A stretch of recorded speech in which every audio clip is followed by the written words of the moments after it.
The Audio Beacon, September 2022.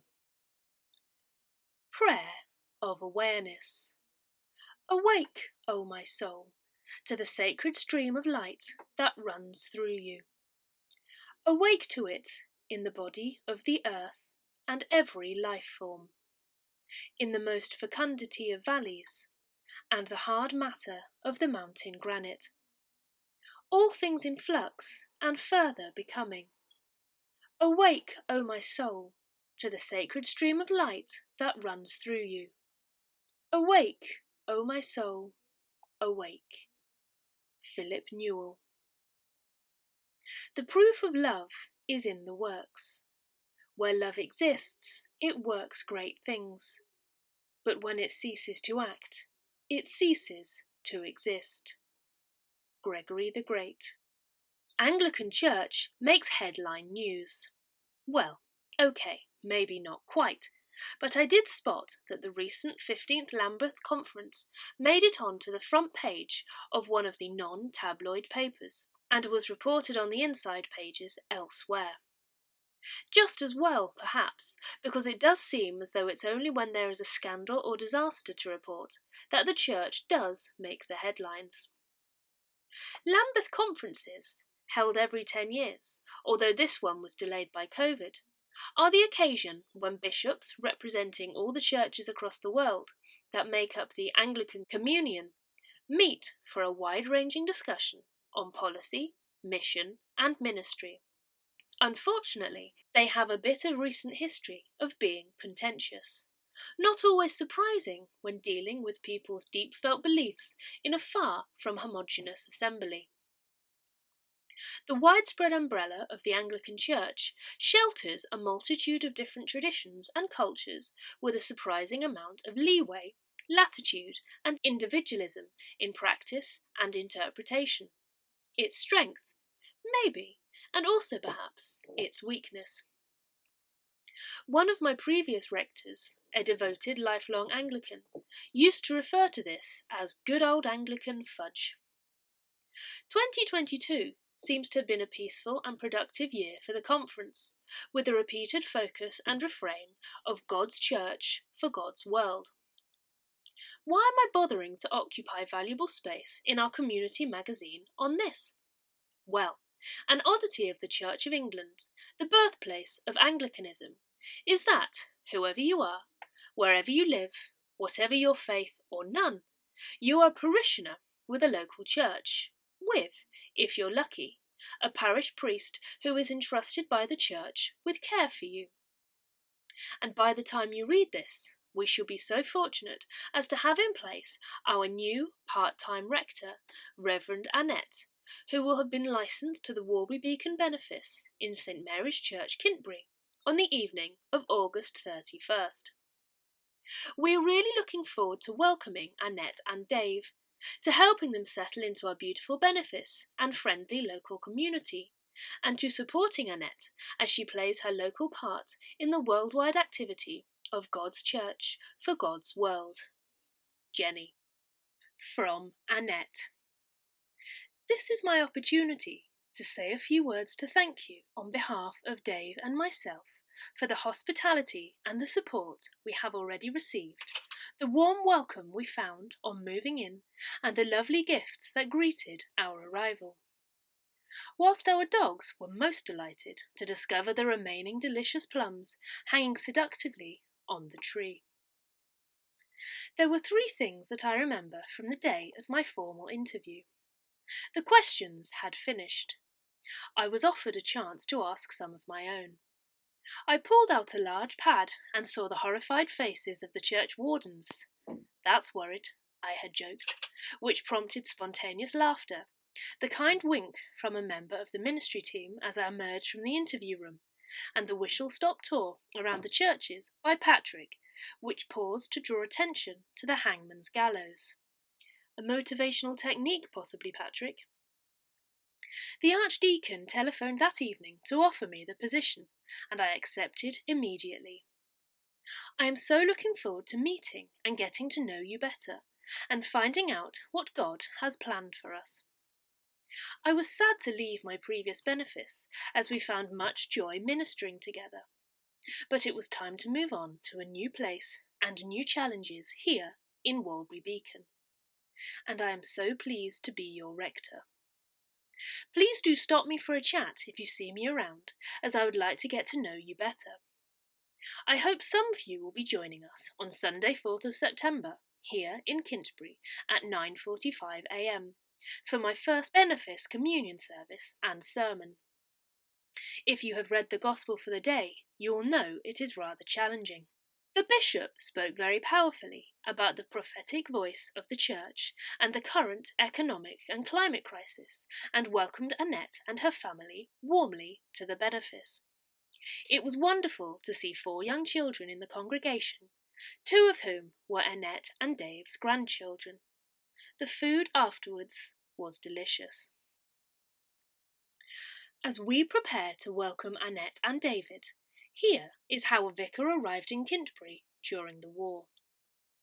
In July 1943, to the great surprise of all concerned, the impending departure of the vicar Reverend Guthrie Allison was announced. After arranging for the Reverend Julian Barras to be installed as vicar of Kintbury, the Reverend Guthrie Allison intended to take himself off to darkest Essex and become vicar of Ongar. The PCC were told that Mr. Barras was younger and stronger. Were we that difficult? And Mr. Allison had every confidence in recommending him. The PCC were stunned by surprise and somewhat inhibited in their reaction because Mr. Barras was present at the meeting when Mr. Allison announced his grand plan. However, they rallied sufficiently to ask Mr. Barras if he would keep the services as they were, for the congregation at 11 a.m. might resent any radical change in the form of sung matins, to which they had long been accustomed. Mr. Barras replied that he would wish nothing better than to keep matins and evensong as they were, if this meant accommodating the maximum number of worshippers. But he believed that the corporate life of the parish should be centred around the communion service, and he would like to keep the 10 a.m. Eucharist and encourage attendance at this. He was, he continued, keenly interested in children, and it was a joy to him to know that there were 2 excellent church schools in Kintbury.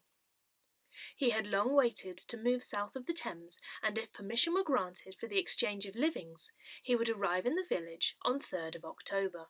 After this meeting, the PCC received a letter from the bishop notifying them that if they so desired, they could make representation to him regarding the traditions of the parish, that a suitable priest might be instituted. The PCC decided not to invoke this measure, but, instead, dispatched Sir Frank Spincanell to see Mr. Barras and explain the requirements and wishes of the congregation. When Mr. Barras did arrive, he had a few remarks to make. The church was very dirty, but it must be said that the cleaners' wages were not conducive towards hard work. The hassocks were in a bad state, but probably unobtainable. A cupboard was needed for hymn books, and Mr. Metcalfe, the undertaker, was to be asked for an estimate. Lastly, although Mr. Gladstone had paid for the walls to be done, they were flaking again. As the council considered this information, Mr. Drummond told them that owing to the induction service, Mr. Brochure, the organ blower, had lost half a day's pay. St. Matthew. 21st of September is the feast day of St. Matthew. Unsurprisingly, he is the patron saint of tax collectors and accountants.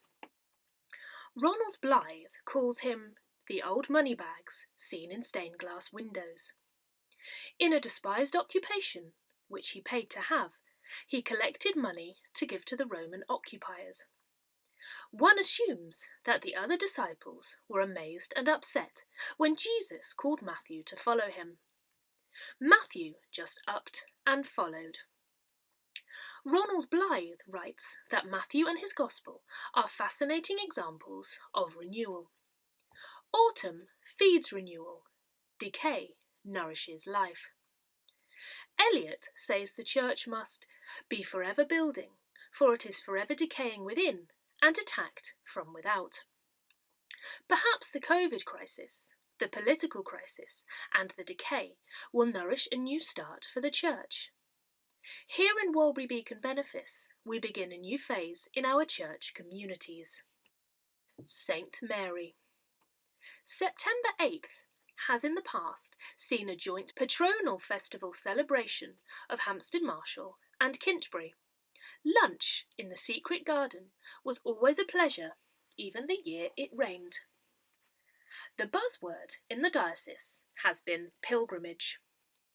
Walsingham has been a place of pilgrimage since the Middle Ages, one of the four great shrines of medieval Christendom, ranking alongside Jerusalem, Rome, and Santiago de Compostela. In 1061, the Lady of the Manor, Rochelle de Faverges, had a series of visions of the Virgin Mary, who showed her the house in Nazareth where the angel Gabriel made his revelation of the forthcoming birth of Jesus. Our Lady asked Rochelle to build a replica of the Holy House here in Walsingham. Founded at the time of the Crusades, when it was impossible to visit the Holy Land, English Christians were able to visit Nazareth in their own country. Walsingham became the premier shrine to Our Lady, and around it grew a large monastery. In the Reformation in 1538, Walsingham came to an abrupt end. The priory and the friary were dissolved, property handed over to the King's Commissioners. The famous statue of Our Lady of Walsingham was taken to London to be publicly burnt. Nothing today remains of the original shrine, but the site is marked on the lawn in the Abbey grounds. The pilgrimage revival began in the late 19th century, with the first modern pilgrimage taking place on 20th of August 1897 to the Slipper Chapel, a mile outside the village in Horton St Giles. This is now the Roman Catholic National Shrine of Our Lady. In 1921, Father Alfred Hope Patton was appointed vicar of Walsingham. He was determined to re-establish Walsingham as a shrine to Our Lady and set up a statue of her in the parish church of St Mary. By the early 1930s, Father Patton had built a new shrine containing a modern holy house just outside the priory walls. Pilgrimages increased in popularity throughout the 20th century. Today, Walsingham is one of the most significant spiritual places in the country, visited each year by around 350,000 pilgrims of all ages and backgrounds. We have been to the shrine on a few occasions. The outside chapels do not enthrall, but the shrine itself is a quiet spiritual place, as Eliot says, where prayer has been valid. One of the most moving moments is the sight of pilgrims, sometimes barefoot, carrying crosses, young and old, on the approach roads. My late husband took one look at the outside chapels and muttered, "Come back, Oliver Cromwell." However, on repeated visits, he came to appreciate the inner shrine, and I heard him say to someone that it was the one place to go on pilgrimage. Note, Ian was an admirer of Cromwell. When first married, we were going to join the Sealed Knot, until we realised he was going to join the Roundheads, and me the Cavaliers. Penny.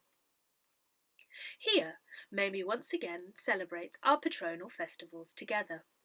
Romsey Abbey has a banner depicting the saints connected with it. Is there any chance the Benefice might produce a banner depicting Mary, Michael, Lawrence, Swithin? Choir outings. Sadly, due to COVID, our choirs have not really had a chance to grow. Here is an account of a choir outing in 1878. This was a serious outing, requiring much stamina, I should think long remembered. They left the village at 3:30 a.m. by horse and cart to catch the 7:15 train from Andover to Portsmouth. Having toured the dockyard and one of the famous dreadnought battleships, they crossed to the Isle of Wight, where Lady Sutton met them and took them to the dinner she had ordered to be ready. Bathing and rowing in the afternoon caused them to linger and thus find their train had gone when they returned to Portsmouth. But, nothing daunted, they put up for the night at a sailors' institute. were up and about again at 6 a.m. and tossed off another day's sightseeing, Salisbury Cathedral, Romsey Abbey, and to end with the Forester's Fete at Andover. Finally, the horses were put in, and they jogged back to Kintbury to reach home at nightfall. And so to bed. May our choirs now grow in strength. Thomas Hardy and North Wessex. Think of the author Thomas Hardy, 1840 to 1928, and your first thoughts are probably of Dorset, the county most associated with his life and where most of his novels and poems are set.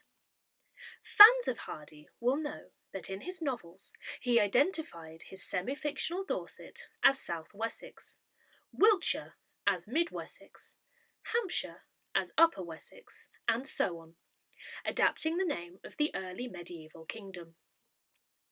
If you look carefully at the map of Hardy's Wessex inside most editions of the novels, you will see that North Wessex corresponds to pre-1974 Berkshire, with Christminster, or Oxford, just to the north.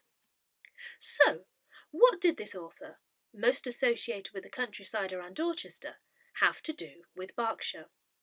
Well, Hardy's paternal grandmother, Mary Head, was actually born in Reading and brought up in Farley, a village on the Downs south of Wantage, then in Berkshire. In his novel, Jude the Obscure, Hardy gave Jude the surname Fawley, but chose to identify the village as Mary Green, after his grandmother.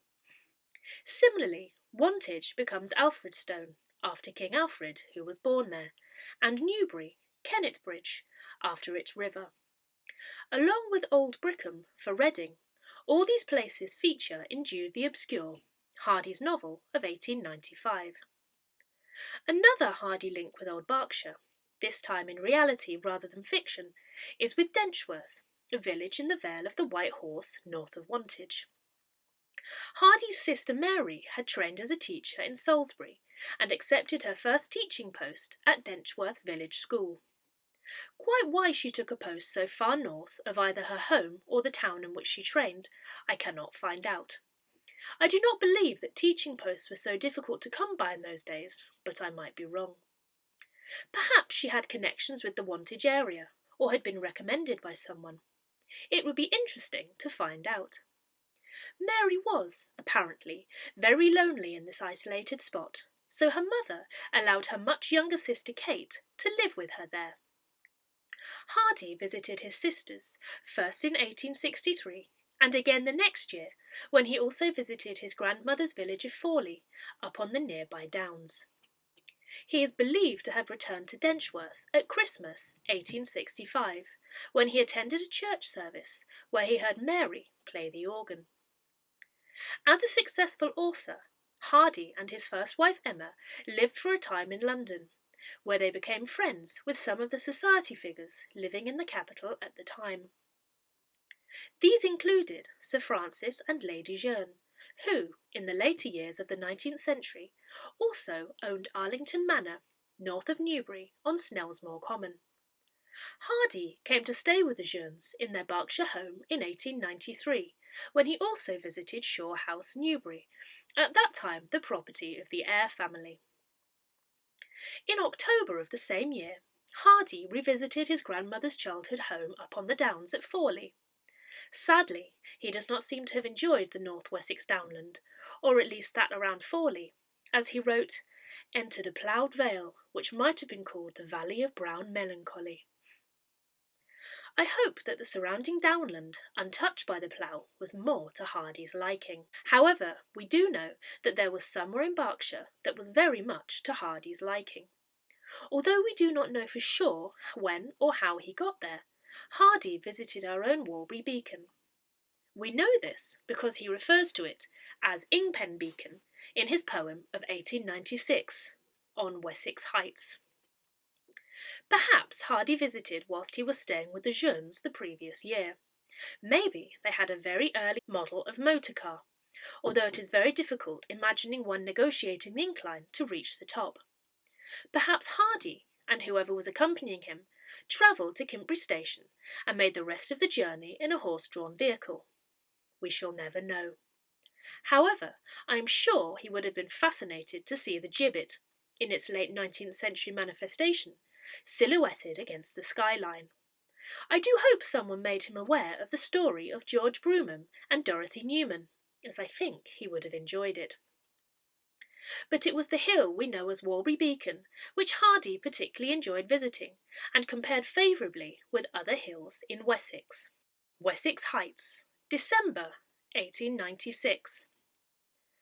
There are some heights in Wessex, shaped as if by a kindly hand, for thinking, dreaming, dying on, and at crises when I stand. Say, on Ingpen Beacon eastward, or on Will's Neck westwardly, I see him where I was before my birth, and after death may be. In the lowlands I have no comrade, not even the lone man's friend, her who suffereth long and is kind, accepts what he is too weak to mend. Down there they are dubious and askance, there nobody thinks as I, but mine chains do not clank where one's next neighbour is the sky. Tessa Locke. As we end in poetic mood. Autumn. Now is the time of gold, and the mist on the river creeping, the first fierce flush of cold, and the leaf tears weeping. All that has gone before was green and ripe and mellow, but now earth's frozen floor is dank with dying yellow. H.J.L. Osborne. Services for September. September 4th, 9:45 a.m. Benefice service at Kintbury. September 11th, 9:45 a.m. Holy Communion at Inkpen. 9:45 a.m. Matins at Enbourne, with St George and St John, Newbury. 11:15 a.m. Holy Communion at West Woody. September 18th, 8:30 a.m. Holy Communion at Inkpen. 9:45 a.m. Holy Communion at Kintbury. 11:15 a.m. Harvest Festival Communion at Coombe. September 25th. Please check website, church near you, email and notice boards. Items please to Penny on Ian_Fletcher 43 at btinternet.com or Phil on pji@crestednewtcomputing.co.uk.